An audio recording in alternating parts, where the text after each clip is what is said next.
Hi everyone. And with the introduction of the iPhone 13 this year, Apple reduced the price of the iPhone 11. And so I wanted to help you decide whether or not to upgrade from an iPhone 11 to an iPhone 13. Or maybe upgrade to an iPhone 11 from something else. And so Apple has dropped the price of the iPhone 11 this year by another $100, so it's $499 or $549. They no longer offer the 256GB model of the iPhone 11 new, but they offer 64 or 128GB of storage with the iPhone 13. Apple now offers double the storage of last year from the iPhone 12, and instead the base model is now 128GB. So $799 to $1099, or add an additional $30 for the unlocked version. If you're not going through a carrier, you have 128GB, 256 or 512GB options with the iPhone 13. The iPhone 11 comes in the same colors it did before: white, black, green that I have here, yellow, purple and product red. Those are the available colors for iPhone 11. Where the iPhone 13 comes in pink, blue that I have here, midnight starlight, and again red or product red. Now with the iPhone 11 we have a classic design that's been around for years. We have rounded corners and it's rounded all the way around, but we have glass on the back and front just like we do with the iPhone 13 or anything after the iPhone 11. The iPhone 11 is made out of aluminum, and the edge rounds over the front display where the glass is actually curved. So it's very comfortable to use, and swiping from edge to edge is very smooth. There's no bumps or anything on the edge with the iPhone 13. It's still aluminum and glass, but it's squared off similar to that of the iPhone 4 or 5, and aluminum on the outside edges. And it's just not as smooth going to the edges. However, it does feel a little bit more premium in my opinion, and more durable, but maybe not as comfortable in the hand. And so on the front we have ceramic shield, which is 4 times less likely to break when dropped. And on the back you have regular glass as well. Ceramic shield has been very durable in my past year or so of you using it, and I have no scratches on it whatsoever on the previous generation phones. Now as far as the overall size, we have similar screen sizes I'll talk about in a moment, but the overall size of the phone itself is a little bit smaller with the iPhone 12. It's a little bit narrower as you can see here, as well as not as tall due to the outside construction. So it's not as tall because it's squared off, and they were able to make the bezels a little bit smaller. So there's a little bit of a difference. They're also thickness-wise, you can see the difference. They're very similar, although again the iPhone 13 is slightly thinner. And because of that there's also a weight difference as well. The iPhone 11 is 6.84 ounces or 194 grams, where the iPhone 13 is 6.14 ounces or 174 grams. So there's definitely a weight difference. It's very slight, but some may notice it, some might not. But you can definitely notice the size difference when holding them. Now, when it comes to the display, there's big differences. Here with the iPhone 11 you have a 6.1-inch display. It's a liquid retina LCD, it's 1792 by 828 with 326 pixels per inch. Now it goes up to 625 nits of regular brightness, so it's not as bright as the iPhone 13. I'll show you that in a moment. But it does have P3 wide colors, true tone, and haptic touch, and so it does look great. And there's some people that say that they can see the pixels, but anything over about 300 pixels per inch you can't really see. Now the iPhone 13 display does look a little bit better, because it's a 6.1-inch Super Retina XDR display. It's the same display basically as the Pro, but doesn't go as bright. So it's an old display. It can play HDR up to 1200 nits but with an 800 nit normal brightness. So it's super bright, and it's hard to show the difference here on camera. But it's super bright either way, and it's easy to see either in sunlight. But the 13 definitely is easier to see in sunlight. Now it has a resolution of 2532 by 1170 with 460 pixels per inch.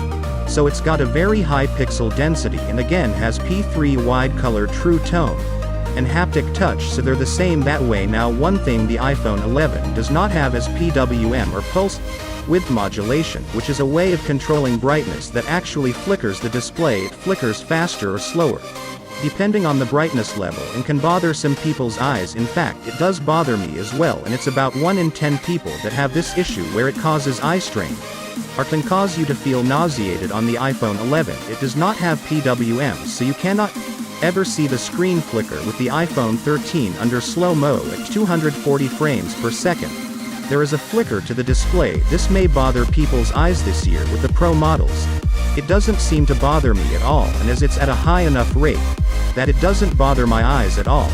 But for some people it still could cause eye strain. So keep that in mind if you're picking this up. If you're getting headaches while using it, you may want to consider an iPhone 11, since that won't have that problem.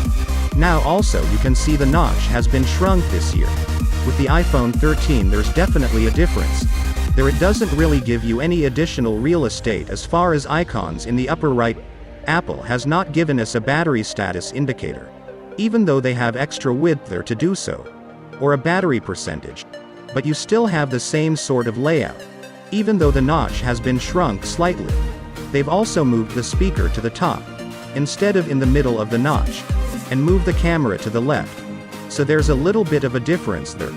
With the overall placement, and with the iPhone 13 the stereo sounds a little bit better compared to the 11. Of course it's only going to be as good as my microphone is, but the 13 definitely goes louder, and has a better stereo sound to it. Overall the top speaker has been improved greatly, and is much louder and sounds basically the same volume as the bottom speaker this time around.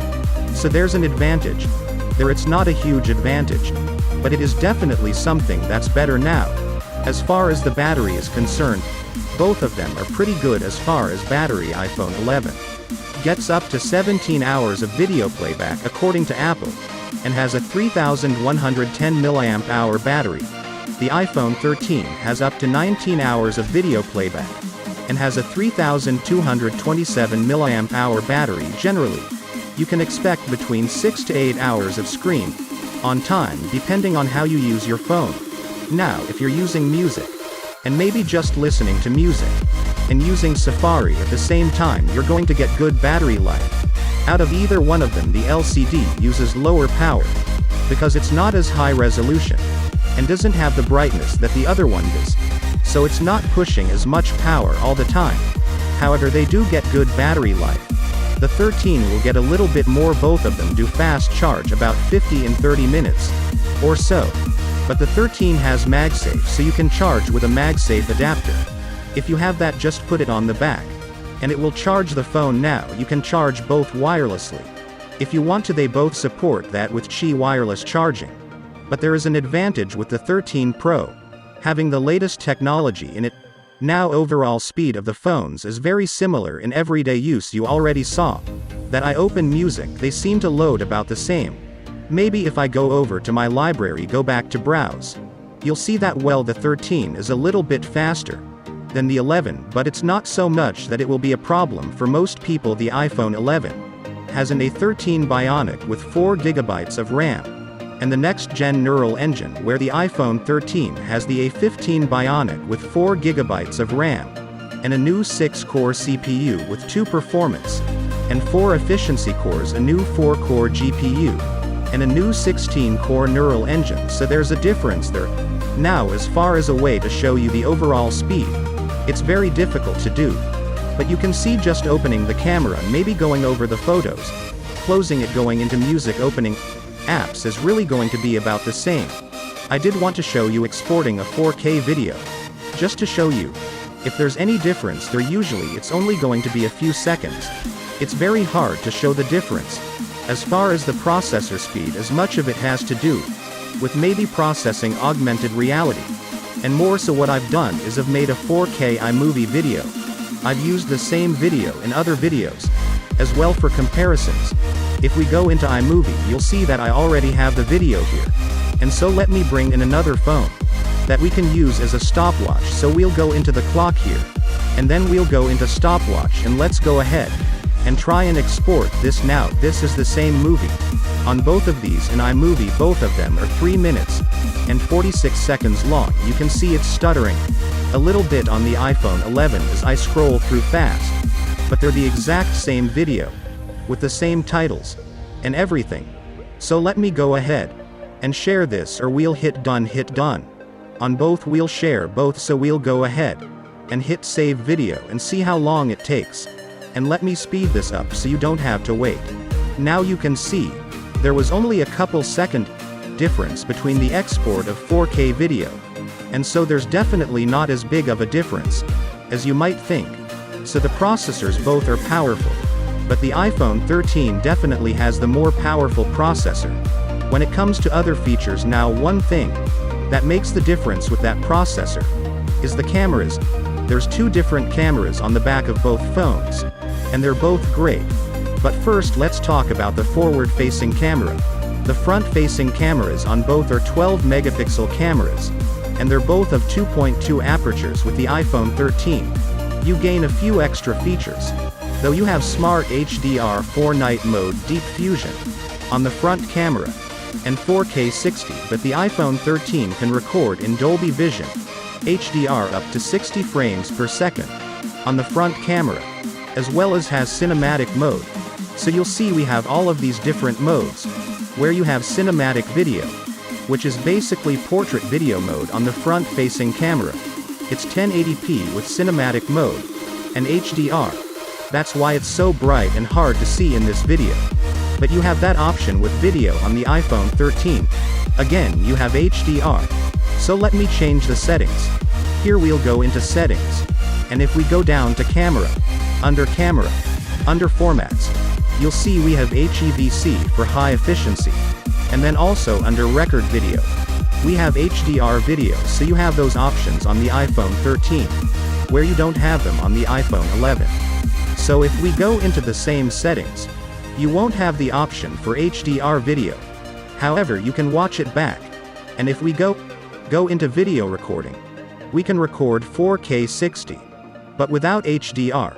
So that's the difference there when it comes to that. So if HDR doesn't matter to you, then the iPhone 11 will be just fine. However, if it does, the iPhone 13 is the way to go. Now with the back cameras, they're similar in the sense that they're both 12 megapixel cameras. But on the iPhone 11, we have a wide f1.8 as well as an ultra-wide f2.4. Again, with 4K 60 video on the iPhone 13, we have a wide f1.6 that allows in more light, and an ultra-wide f2.4 again. But again, we have night mode on all cameras, in Deep Fusion Smart HDR4, again with that cinematic mode, and also photographic styles, which is something else that's new. So if you go into your menus, tap on the menu button, you'll have this little icon where we can change the photographic style. If we want to change it from maybe say standard to contrast vibrant, or warm, or adjust it however we want, we have that option to do that in real time, and have it baked into the photo, so that you can have it set this way to your liking, maybe to post online. Or just maybe you like photos to be a little bit different looking than what Apple has standard out of the camera. So all of those things are advantages on the iPhone 13 over the iPhone 11. Now when it comes to the cameras, let's go ahead and take a look at them, and I'll show you the differences. Both of photos are taken with just the default settings out of the camera. So I think they both look great. And then I sat in this bench here and took this photo, again same default settings. However, I do think the iPhone 13 looks a little bit more natural. I took an ultra-wide shot as well, and similar results. I think the ultra-wide on the 13 is a little bit better with zoom. Though we have 5 times digital zoom, there's no optical zoom. I think the iPhone 11 does a better job here, surprisingly. Both phones have flaring when you're pointing them at bright objects such as the sun or at night on the moon. And also up close the iPhone 13 looks a little bit better, because it has an f1.6 aperture, and has a little bit more blur. As you can see, using night mode, handheld is what you see here. Just pointing it at the sky, and hitting the button. Then I adjusted it to the maximum amount of exposure that I could with night mode. And this is that photo. And then also I switched to a tripod, and exposed for as long as I could. and it shows you the difference between all of them. The iPhone 13 is definitely more natural with these types of photos than the last generations of phones. So this is the forward-facing camera of the iPhone 13 and the iPhone 11.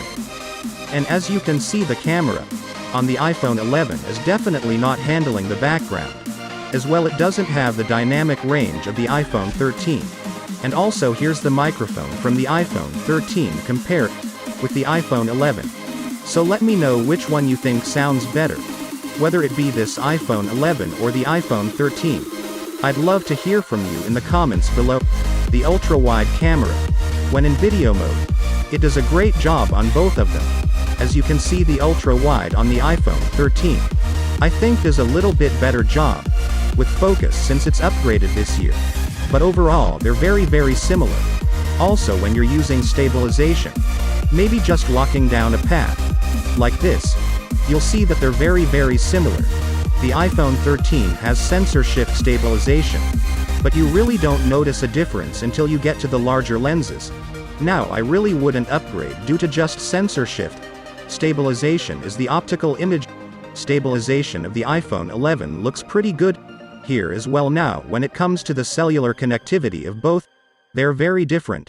The iPhone 11 has an Intel modem and has up to 4 grams, where the iPhone 13 has 5 grams with millimeter wave in the United States and 5 grams in more places around the world. It also has dual eSIM support. So both phones have dual SIM support in the sense of one physical and one eSIM. But the iPhone 13 has dual eSIM support at the same time. So if you use dual SIM cards, that may be an advantage for you. The iPhone 13 also has FaceTime HD calls using 5 grams as well. So that's something a little bit different. The iPhone 13 also has a Qualcomm modem, which seems to be more reliable compared to the Intel modem that's in the iPhone 11. There's always been some issues with those Intel modem. It seems, based off many people that have told me they've had poor connectivity. However, the iPhone 11 seems to be pretty good overall. They have similar Wi-Fi on both 802.11ax or Wi-Fi 6 support. So there's no difference really there. It's just mostly the cellular connectivity. IP rating is also slightly different as well, where the iPhone 11 has IP 68 for 2 meters, up to 30 minutes. The iPhone 13 is a little bit better sealed and has IP 686 meters, up to 30 minutes. So you can go a little bit deeper with the iPhone 13. And it seems to be more resistant overall. And they have the same Bluetooth setup as well, Bluetooth 5.0. And so those are all the differences between the iPhone 11 and iPhone 13. And hopefully that helps you get a better idea of which one is best for you. Would you rather pay almost double the price of the iPhone 11 for the iPhone 13? Or is the iPhone 11 good enough for you? For what you care about most, if you care about the photos and video quality, I would go with the iPhone 13. But if you care about, maybe you have issues with PWM, the iPhone 11 is definitely the better option. They both have the same screen size, and the iPhone 13 does seem to be a little bit faster with certain applications and certain things, with all of those extra photo features with the smaller notch and the old display. But if none of those things matter, well, then the iPhone 11 is definitely a bargain, and you may even be able to get it for less than the retail price with deals through your carrier. So there's definitely a lot of advantages to each, depending on what matters most to you. Let me know which phone you picked up in the comments below. Or maybe you picked a different one, an iPhone SE, or maybe an iPhone 13 mini. Let me know what's best for you in the comments below. I'd love to hear from you there. And if you'd like to get your hands on this wallpaper, I'll link it in the description like I normally do.